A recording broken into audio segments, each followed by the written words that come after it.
اورو بخیر علیکم. وعلیکم سلام. چی به کار دی وروره؟ امونه دي، زردالان دي، خټکي دي، پیاز دي، الوګان دي، هندواڼې دي. چی به کار دی وروره؟ دا خټکي من په څو دي؟ خټکي من په 100 روپیو ښه اول نمبر خټکي. مړه ګزاره وکړه د نبیوال. زه ته لس کمې ورکړه، په چا مې نه دي خرڅ کړي، خو زه ته لس کمې ورکړه. خټکي دي خټکو خو یې وارې وګوره ته که نه. شل کم به درکړم کاکا. ښه زه واله دومره شله سړی یم ورکړه ته شل کمه.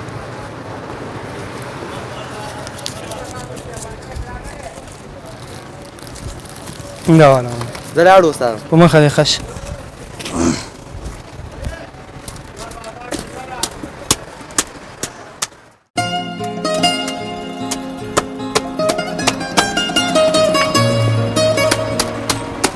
او وروره د سهار نه مې چې شی هم نه دی خوړلی، یو څه د الله په رضا راکړه. زه تنګول مه کوه زاله.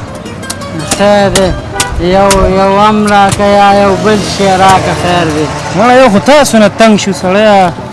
یو خام پکې وګوره وروره. ته بس اوس پکې نخرې مه کوه. همدا واله زه شابه.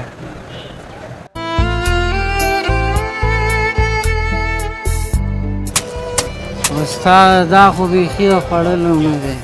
نخرې پکې چیشته کوه ښه زاله.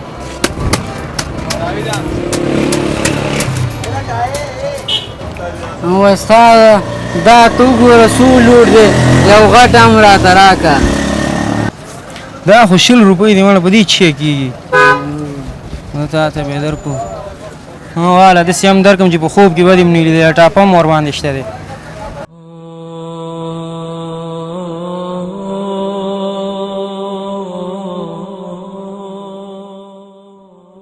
یا الله ته دې د خپلو بندګانو ته وګوره، تا ته چې شی درکړو او ما ته یې څه شی راکړو. ستا لپاره یې راته دا خراب کوچنی او شین هم راکړو او د پیسو لپاره یې دا غټ او زیړ او ښایسته هم راکړو. ته پرې ورحمېږې نو. هرسناکه خلک سخاوت نه لري. د ویډیو نه مو هدف عامه پوهاوی و. که ویډیو مو پوره کتلی وي نو په کمنټ کې ولیکئ چې پوره وکتل شوه او د نورو ملګرو سره یې شیر کړئ.